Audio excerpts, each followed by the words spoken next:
Hai, Assalamualaikum warahmatullahi wabarakatuh. Terima kasih kerana klik video kecil Tuncun Chan. Jangan lupa like, komen dan subscribe. Okey. Sebenarnya saya ada satu cerita. Wah, satu cerita. Ini cerita ni bukan cerita orang kata cerita rakyasan ataupun cerita-cerita. Ini adalah mengenai cerita satu kehidupan yang saya rasa benda ni berlaku di kalangan masyarakat kita sekarang, sama ada kita sedar ataupun tidak sedar, tapi benda ni betul-betul berlaku. Dan kisah ini sebenarnya kisah benar, kisah yang betul-betul terjadi, diceritakan. Saya dengar di cerita ni, baca kisah ni di Facebook tak silap. Dia hantar dengan nama dia mestilah Ramah Samaran. Dia hantar mengenai kisah kehidupan dia, kisah keluarga dia di mana dia mempunyai 4 adik-beradik. Saya lupalah. Dia ni anak ke berapa ya? Anak ke-3 ke anak ke-2? Tak silap. Tapi dia ada 4 adik-beradik. 2 lelaki, 2 perempuan ke ataupun 2 lelaki, 2 perempuan. Okey.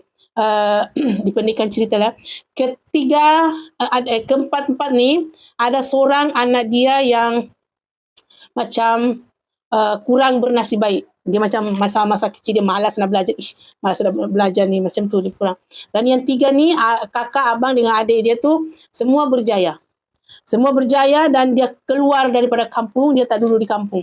Dan dia inilah, 4 kali, dia inilah yang duduk di kampung dengan mak dia. Semua dah berkahwin, semua masing-masing dah berkahwin.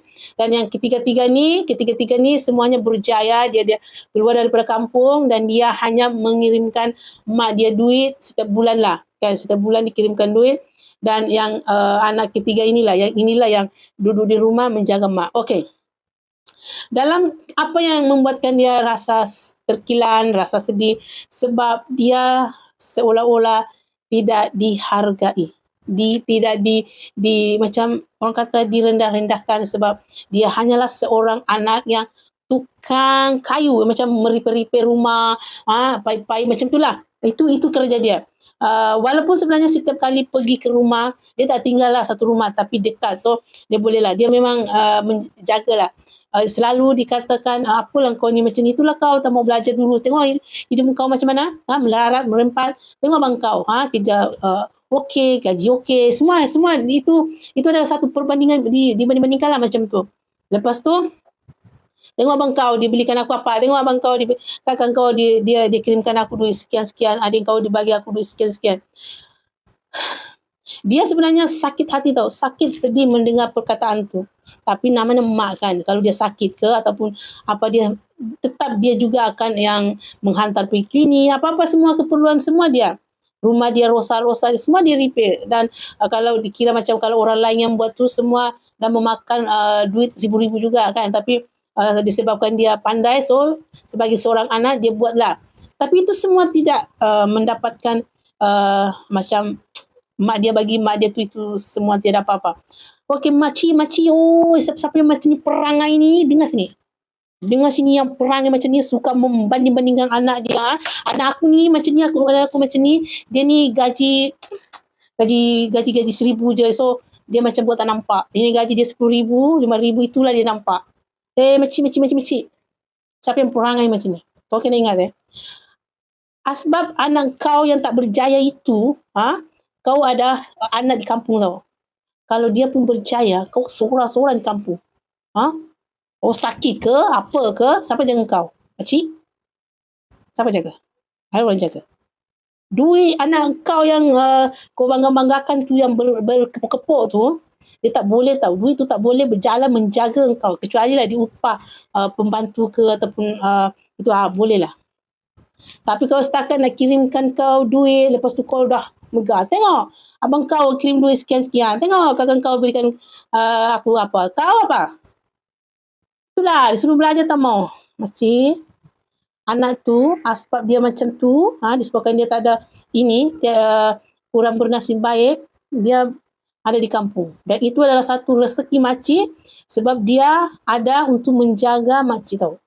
Sepatutnya anak yang macam inilah, sepatutnya yang mendapat macam kasih sayang yang lebih daripada seorang mak. Sebab apa? Dia dah korbankan, dia dah duduk di kampung, tahan segala keluh resah makcik yang sikit-sikit macam ni, sikit-sikit macam ni, dia yang urus semua. Ya betul, anak yang di bandar itu membantu kirimkan duit untuk perubatan dan sebagainya, dan anak yang di kampung itulah yang menjaga. So masing-masing mempunyai pengorbanan. Yang di kampung pengorbanan dia adalah menjaga masa waktu yang diberikan kepada mak dia, makcik. Kalau yang di kampung, yang di bandar itu dia mengorbankan duit dia. Sebab apa? Sebab kalau dia tidak bekerja, maksudnya sebab apa dikorbankan? Sebab itu yang dia mampu. Dia tak mampu menjaga makcik, tapi dia mampu memberikan duit. Yang di kampung itu tidak mampu memberikan duit, tetapi dia mampu memberikan waktu, dia mampu menjaga. Jadi semua sama saja. Tapi kalau makcik membanding-bandingkan, bagi makcik ni yang anak dia tu hanyalah orang-orang, hanyalah yang memberikan duit setiap bulan, itulah yang patut dibangga-banggakan. Orang yang menjaga dia, dia tak macam tak wujud. Sebab apa? Dia tak boleh memberikan duit. Ada mak macam ni? Ish, jangan cakap tak ada. Ada banyak ramai mak macam ni. Konon saya tak banding-bandingkan anak saya, bagi saya anak saya sama saja. Tapi sedar tak sedar sebenarnya dia memang melakukan sedar tak sedar memang dia membesar-besarkan anak dia. Bukan dari anak saja. Kalau orang-orang macam ni, cucu-cucu pun ada yang disayang, ada yang tak disayang. Sebab itulah saya nak terbaca satu kisah. Dia tak mahu balik kampung setiap kali raya. Sebab apa?